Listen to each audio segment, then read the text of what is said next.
1, 2, 3 o'clock, 4 o'clock, rock. 5, 6, 7 o'clock, 8 o'clock, rock. 9, 10, 11 o'clock, 12 o'clock, rock. We're gonna rock around the clock tonight. Put your glad rags on, join me home. We'll have some fun when the clock strikes 1. We're gonna rock around the clock tonight. We're gonna rock, rock, rock till broad daylight. We're gonna rock around the clock tonight. When the clock strikes 2, 3, You're listening to the Casting for Fun podcast, the show that talks about entertainment, sports, music, and inspirational stories for all to enjoy. We're glad that you could join us today. Please sit back, relax, and enjoy the show. Now, here is your host, Albert Pineda. This is the Casting for Fun podcast. I am your host, Albert Pineda, and this week's episode is for Wednesday, August the 2nd, 2023. So thank you for joining me this week on the show.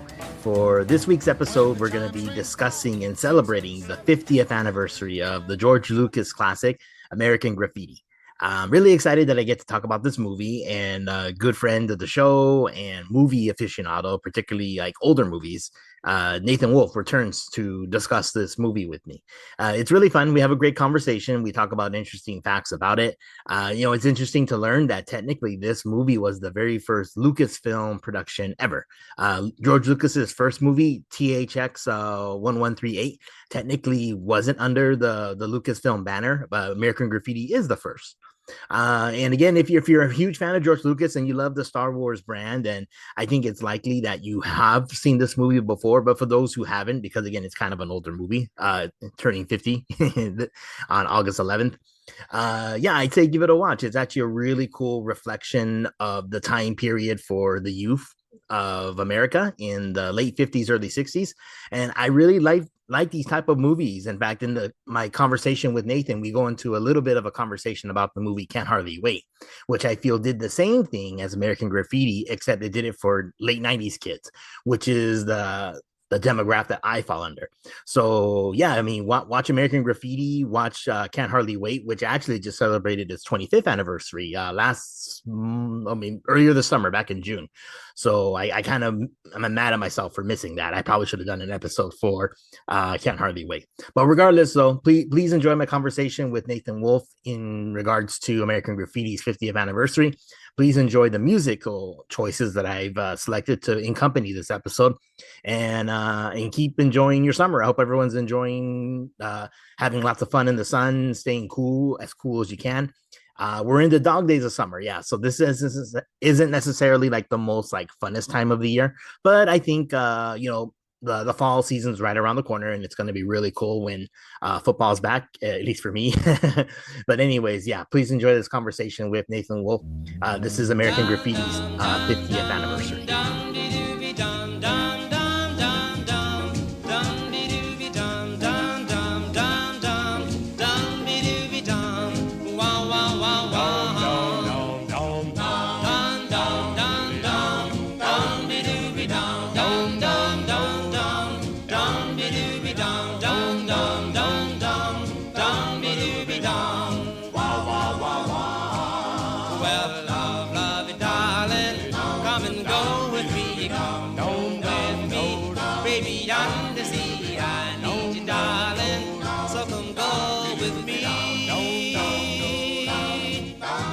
So welcome back to the show, Nathan Wolfe. Nathan, how are you doing tonight? Doing very good. How about yourself? I'm doing good too. It's good to see you, and it's good that we can have this conversation. I was excited when you mentioned before that American Graffiti is one of your all-time favorite movies. In fact, your second favorite George Lucas movie, right?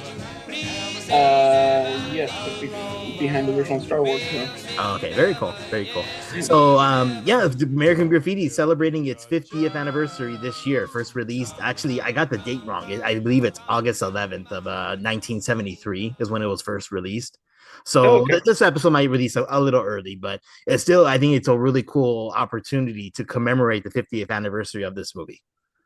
Yeah, I didn't know that you were a fan of this movie because, it's a movie that I don't think a lot of people, not too many people talk about nowadays. But I grew up watching it, and I really loved it, and I love the music and everything. So, and we watched it recently, maybe like 3 or 4 weeks ago. So, oh, awesome! Before you even asked me to to do the podcast. So it worked out Oh, perfect. oh, perfect. Yeah. Very cool. Yeah, it's only just kind of been recently that I started to like the movie because I was aware of it. But to be Okay. honest, like hot rod cars, they don't really interest me that much. But it was fascinating to learn that No. George Lucas, that was like a huge part of his childhood. Yeah. The hot rod, racing part is like a minor Yeah. uh, thing about the movie, but Yeah.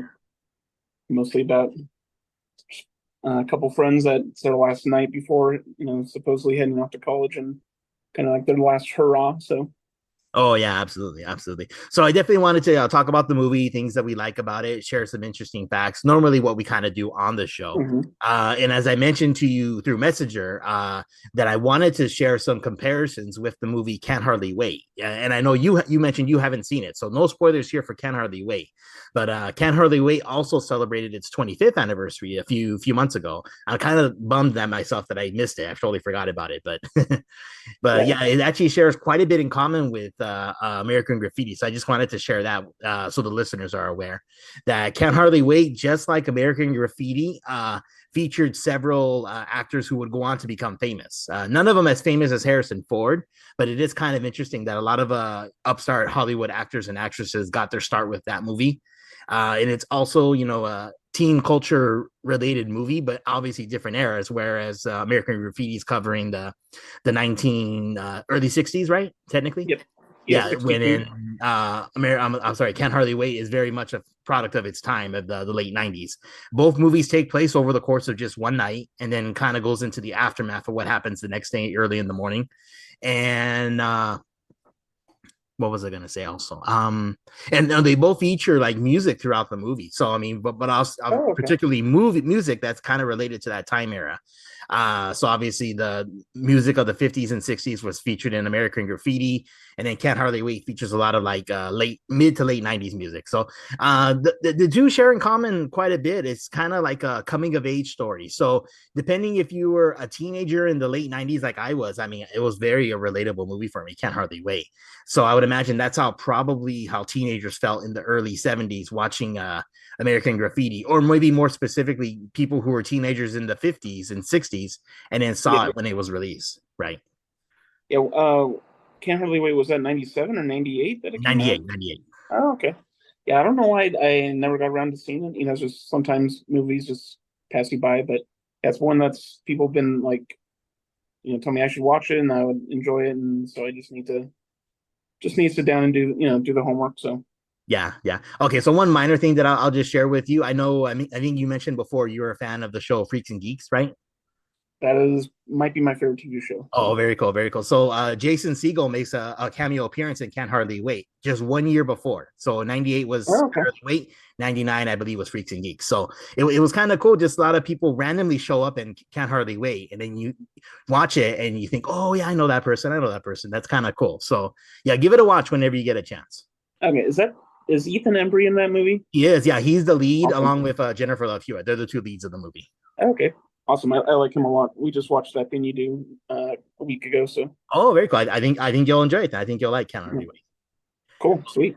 Very cool. So it's interesting to me. You mentioned that you watched it growing up, American Graffiti. What do you think was the appeal to you? Whereas Star Wars obviously is George Lucas's more recognizable and like more popular franchise. But what do you think was the appeal for you for American Graffiti? I'm not really sure. I think it was a movie that like my parents, enjoyed because my. See, I'm trying to figure out when my parents would have been. 20. My dad would have been 24 when it came out, and then my mom would have been, 20. Yeah. So maybe it was, one they saw in the theater and they enjoyed, and so we owned it in our house, or had it recorded. I can't remember what it was. I don't know. I just when I was a kid, I thought it was hilarious. Just Terry the Toad. I thought he was really funny as a kid, and then I just really like 60s and 50s music. Mhm. Had like I remember I asked for the soundtrack to American Graffiti for my birthday when I was like 10 or something like that. So I just really like that. I still like that era of music a lot. Yeah, I'm not exactly sure why some movies resonate with you as a kid, but Yeah, definitely the music, and I thought it was really funny, and yeah, just one I would watch all the time. So Oh, very cool. Yeah, the music was really, really cool. In fact, again, admittedly, it's music that's not really from our time, but I think you're similar to me, Nathan, in that I think our parents kind of have like an influence on us. So sometimes a lot of things that they listen to, like they pass along to us. So a lot of the music that's featured in the movie is music that my parents like quite a bit. And while researching this particular episode, I found it kind of interesting that for the first time, I guess, ever for like a Hollywood production, they actually had a music supervisor who was hired because, again, the movie features nonstop, almost consecutive, like musical numbers or popular songs from that era. In fact, I yeah, think it had over like 40 or maybe like 45 different songs that were featured in the movie. yeah, and that's one of the coolest things about the movie is just it's all the music is always kind of plain, like it's just like everyone has the same radio station on, so there's always cars that are listening to the songs, and so you always hear it playing. You're not really sure, where is it like being broadcast from something, but it's always playing and always going on in the background, and it's just kind of yeah, it doesn't have any musical score. It just has constant music and just kind of always playing. So Oh yeah, yeah, very cool. And then also while researching this particular episode, what I kind of learned was that George Lucas, who co-wrote the script, kind of patterned some of the main characters after his own personality. Like for instance, we have Kurt. So it's four friends. And for anyone who hasn't seen the movie, Kurt, played by Richard Dreyfuss, and it was so weird seeing him like young. I always think of him yeah, as older. I don't know why, but Steve, played by Ron Howard. Obviously, this was a launching pad for him. Even though Ron Howard, I guess, was a child star, he was in the Andy yes, Griffith Show, right? yeah. He's in the Andy Griffith Show. He was in a lot of like kind of B movies. Yeah. Early on and things like that. So And I think American Graffiti predates Happy Days by maybe 1 year. So I think Happy Days, I think, was what really launched him to stardom. But yeah, and I think this movie was a influenced Happy Days quite a bit. oh yeah, absolutely it did. Yeah, And then John, played by Paul Lamont, and Terry, who you are previously mentioned, played by Charles Martin Smith. So the four friends, they're finishing school and they're all kind of going their own separate ways. And I remember reading that George Lucas, I guess he thought of some of his character or personality growing up that he was kind of the Terry character, but then also a little bit of the Kurt character as well. So I don't know if you related to any of the four boys particularly at all when you were watching the movie. yeah, probably. I mean, probably this similar. Probably a bit of Terry, not you know, and probably Terry a bit, and then also Kurt as well. I wasn't really the cool guy in high school like John. I didn't really have a girlfriend. I didn't have a girlfriend in high school either, so I wasn't really the Ron Howard Steve character. But yeah, just kind of I would say a mix of those two as well. Okay. So Yeah, I think I would probably describe myself the same way too. But it was very interesting to just read that George Lucas kind of patterned characters after his own upbringing and his own personality, the way he saw himself. So that was kind of cool, I thought. yeah. Yeah. So I wanted to jump into more interesting facts about the movie. Were there any particular you wanted to bring up first? I want to make sure I give you plenty of time to talk because I have quite a few that I wanted to mention and discuss. No, go ahead and it might drop some memories for me. So Oh, okay, sounds good. Okay, so the production of this movie was very fascinating. So obviously, for those who aren't aware, this was technically George Lucas's second movie. His first being THX 1138, which again kind of like bombed. I guess it wasn't necessarily well received by casual audiences at the time. So his buddy from college, Francis Ford Coppola, which again is so fascinating to me to read that they were friends from college attending USC. I guess he made the suggestion to Lucas to do something that was more relatable to the general public, something that would be maybe lighthearted, something that could be easily consumed by the general movie going audience. And George Lucas came up with the idea of his own childhood growing up in Northern California, Modesto, California, his love of hot rods and trying to pick up girls while driving. So yeah, things like that was kind of interesting to hear about that. The guy who created this massive, well-beloved multi-billion-dollar sci-fi fantasy franchise really loves cars. So I never yeah, would have guessed that before. yeah. That's really interesting. So But anyways, so he approached Universal Pictures, and they gave him the approval for just a budget of $600,000, which seems like so minuscule compared to like today's money. Oh yeah, when you think of a Marvel movie where it's like 150 minimum Yeah, 150 million. Sorry, I forgot to say it. But yeah. yeah, 600,000 is just yeah, it's like almost it's like almost like a student film type of thing. So Basically, yeah.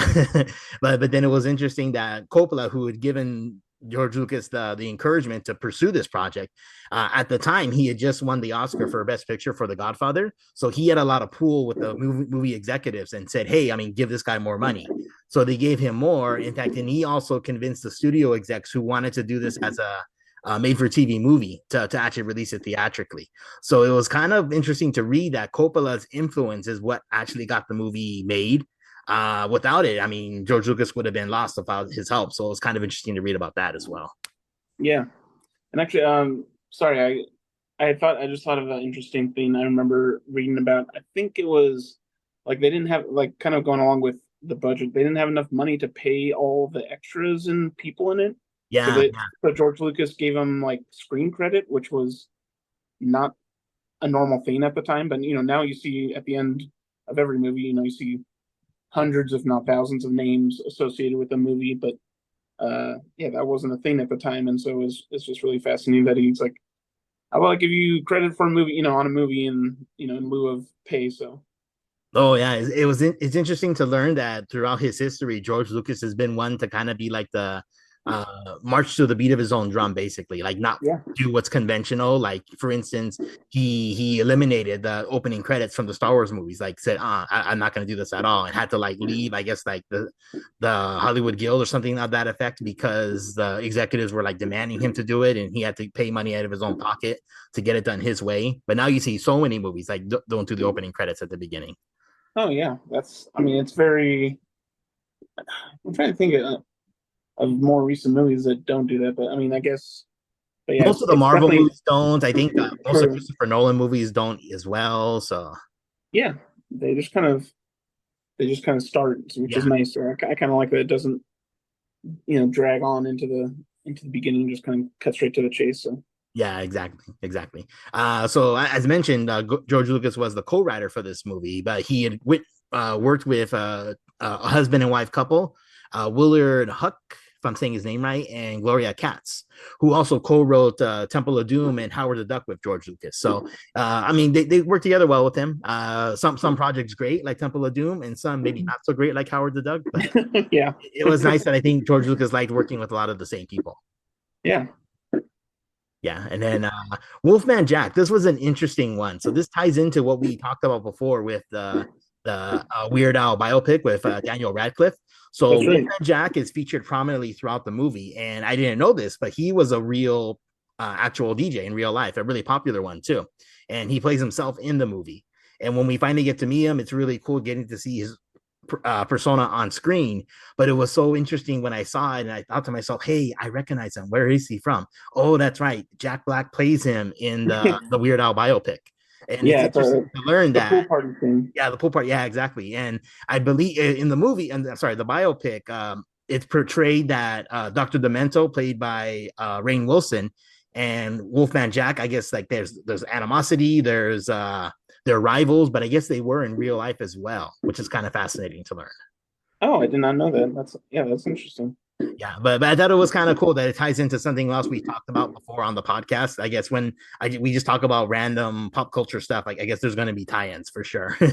And actually, you were just talking, and I thought of a tie-in with another podcast that we did, but Ron Howard directed Willow, which That's right. was written by George Lucas.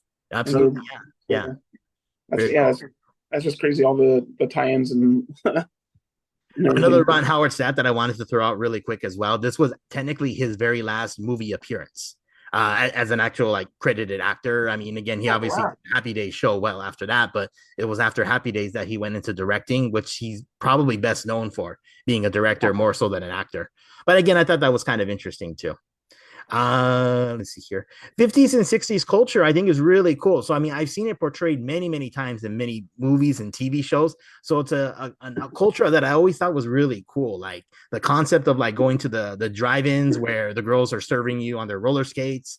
Mm-hmm. Just like, you're going out on a Saturday night, you're going to see all your friends at those type of restaurants. That culture kind of seems really, really cool.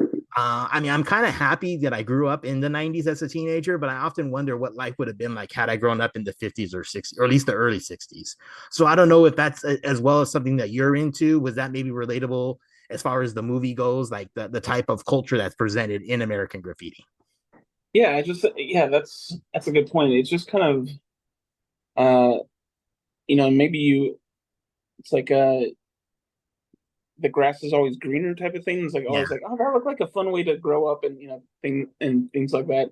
Because I always wish that I was like a teenager in like the mid '80s. Mm-hmm. I always wish that, because I'm like, I just love '80s movies, music, TV shows and all that, and the video games and things like that. And I'm like, I wonder if it was, you know I wasn't alive then, so I don't know. Maybe it wasn't as great as I'm Mm-hmm. imagining in my head, but yeah, that could have definitely been part of the appeal. It's just like, it just seems like a simpler time, and hanging out, like you said, hanging out with friends at local places like that just is so.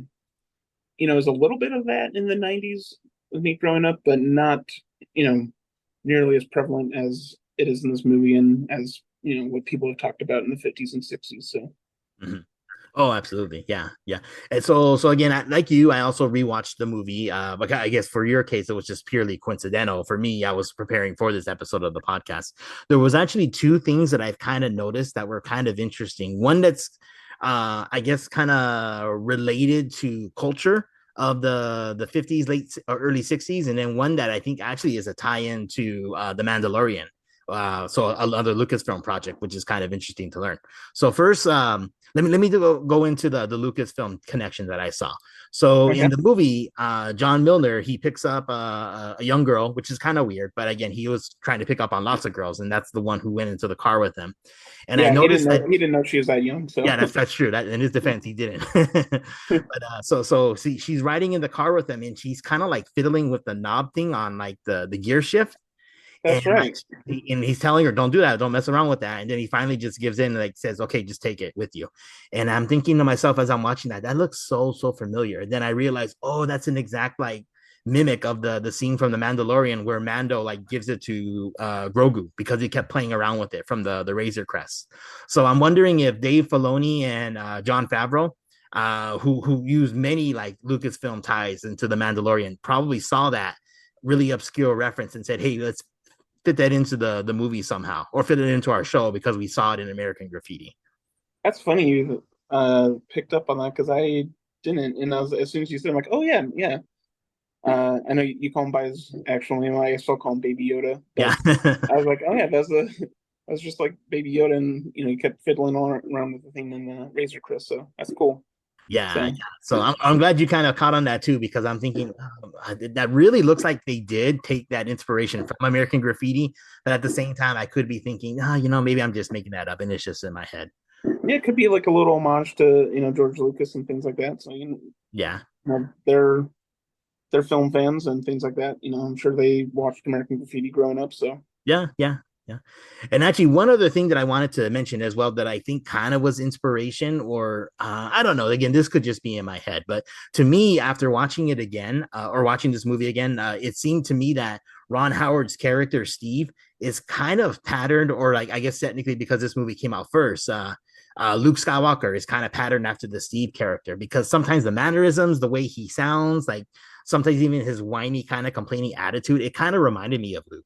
So I don't know if that could just be in my head, but I was wondering if you caught that connection as well. No, I didn't. I don't know if I really thought about that. Just yes, Steve is not. It's not one of my favorite characters in the movie, just because he's, and also, yeah, like in A New Hope, Luke is just also, he's not one of my favorites, because he's just kind of, like you said, whiny and complaining, and he's asking, he's in the Millennium Falcon asking, what's that flashing? I thought you said the thing was fast. He has all Yeah. he's kind of like this kind of bratty teenager that just has a comment on everything. So, Yeah. but no, I didn't pick up on the. I'll have to have to watch it again and look for similarities between him and Luke. So, I or might just try. a New Hope Luke. So, Yeah, definitely a New Hope Luke. So I might just do a little research just to kind of see if like somehow it's been revealed that Mark Hamill was kind of trying to channel like the actor acting example done by Ron Howard in American Graffiti. It would surprise me if it's like no, it was just a pure coincidence, or maybe it's just in my head and there's no similarities, but it just yeah, really kind of felt like it kind of was, at least a little bit. yeah, it could have been. I mean, it could have been kind of similar direction, by George Lucas. You never know. So, Yeah. Yeah. So one other point that I wanted to bring up, it's kind of about 50s and early 60s culture. I think a lot of it has to do with the way they talked and like some of the slang words they use, which again is very much a product of any era you're from. Like certain, like in the 90s, like we would say like not because of Wayne's World, and that didn't oh really yeah, so things like that. So it was kind of interesting to me that in this movie, the girls use the word boss a lot to hmm describe something that's really cool, like oh that hot rod car is boss, and then the one girl who's like describing the Beach Boys music, oh their music is boss. It was kind of interesting to me because I guess boss has kind of made a comeback in a way where today we would say like like you do something like a boss because you did something very well, very effective. oh um, yeah. but it's still kind of interesting or kind of weird to me that we would use boss in that way, because to me it seems that the majority of like the working class American citizen probably doesn't like their boss. So I don't know if they want to be compared to a boss in that regard, Oh, but see, I do find it's kind of yeah. I thought it was like bossa nova. Oh, I think you're probably right. Yeah, yeah, short for Yeah, bossa nova, right? yeah. That's what I thought. I mean, I could be wrong, but that's No, makes total sense. You're right. oh, okay. Very But yeah, I was like, oh yeah, I thought of another slang term, but I didn't want to say it on the podcast, if it's inappropriate, but the B word. oh yeah, that's right. I did say that quite a bit. But yeah, I'm like that. That's another way of saying that's cool, or Yeah. that's uh and what is oh John Carol makes him say that he's a dirty bird. Oh Like yeah, yeah. like I'm like I'm not exactly sure where that came from or what. Obviously it doesn't mean a good thing, but I'm like I don't know what dirty bird means or where it came from. Like where slang comes from, especially Mhm. back then. But Oh yeah. Oh, very cool, very cool. And then I like going back to when the girl was using the word boss, and again that makes more sense to say bossa nova to refer to like the Beatles music. I'm sorry, not the Beatles. I apologize. The Beach Boys. yeah, She's having that conversation with John, and John was just like, "Oh, Beach Boys are terrible. Like, music yeah, died when Buddy Holly died." So yeah, it's interesting to me that no matter what era you're from, like you'll always have people like comparing the current music, saying, "You know what, this isn't very good." I guess it's not really a new thing, but it is interesting to see that it comes from various generations. yeah. It's just there's always going to be varying opinions and things like that, and it's like well, music hasn't been good since this, like kind of the old curmudgeon type thing, and it's like Yeah. I'm sure every generation has you kids music nowadays, and they that type of thing, and it's just a repeating process that's gonna probably go on for till music doesn't exist anymore if that ever comes to a point. But yeah. Oh, okay, very good, very good.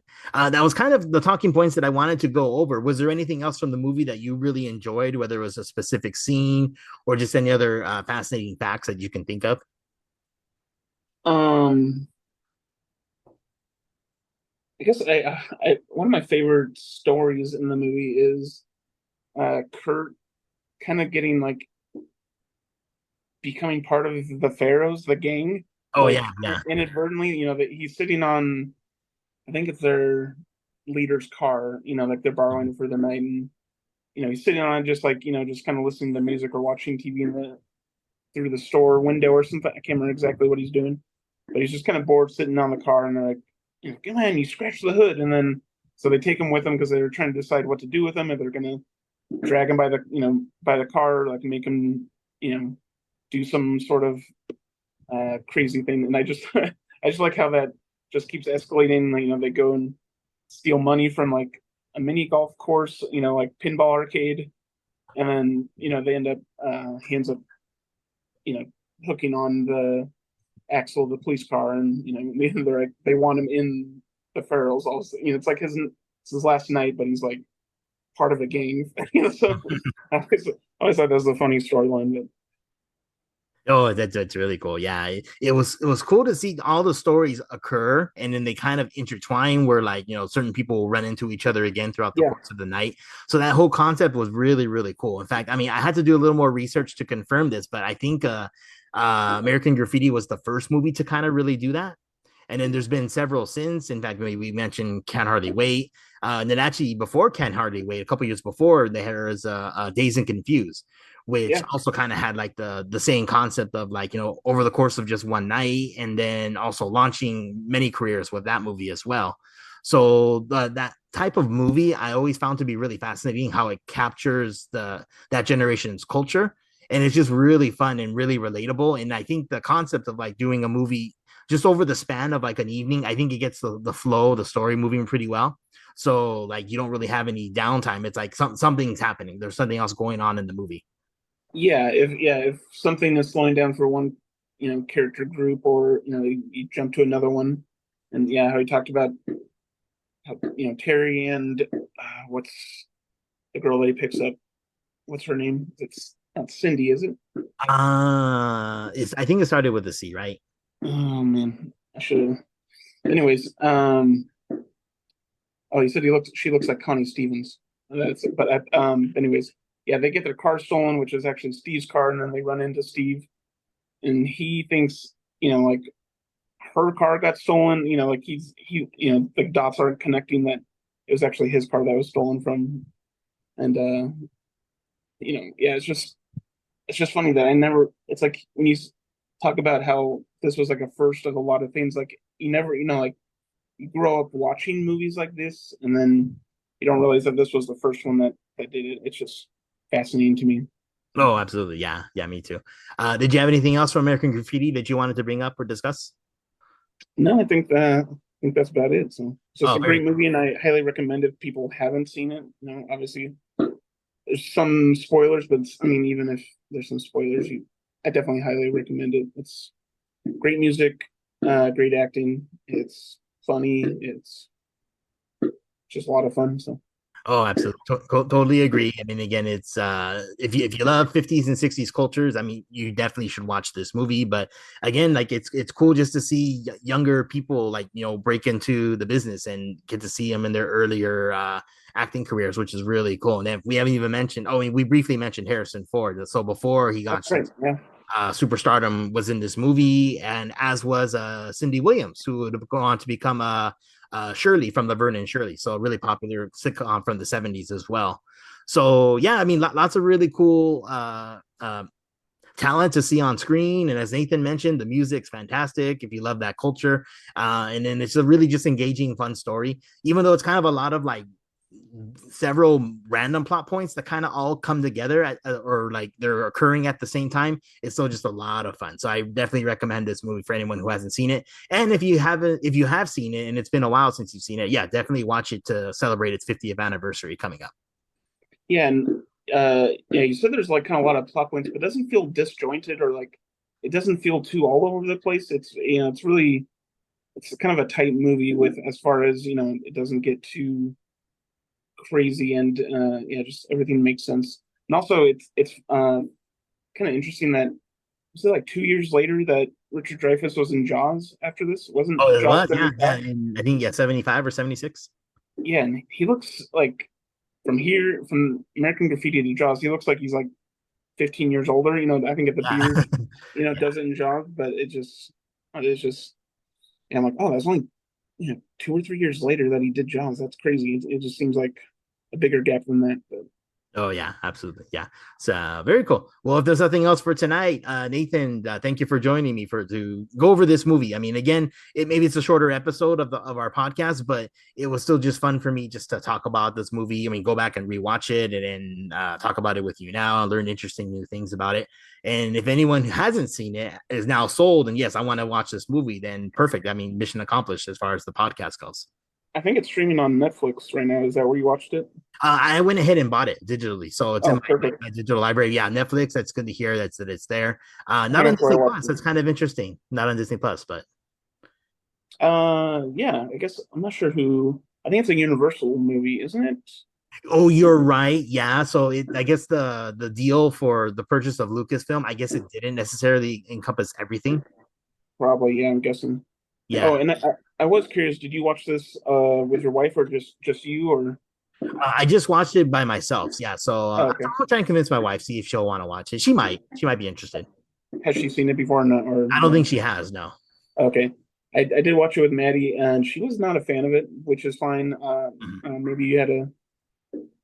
I always like when there's movies I want, my wife to watch. I was kind of like, it seems like a force, and it's like almost seems like homework at the, it's like Oh. fine, I'll watch it, and so it's not always the best, best, kind of want them to like, yeah, let's watch this now, you want it to be their idea, but Yeah. so. Exactly. Oh, very cool. Well, again, thank you, Nathan, for joining me tonight, and thank you to all the listeners. And yes, please watch American Graffiti. I think you'll really enjoy the video. Okay, so you're listening to the Casting for Fun podcast. Thanks, everybody. Pretending that I'm doing well. My need is such, I pretend too much. I'm lonely, but no one can tell. Oh, yes, I'm the great pretender.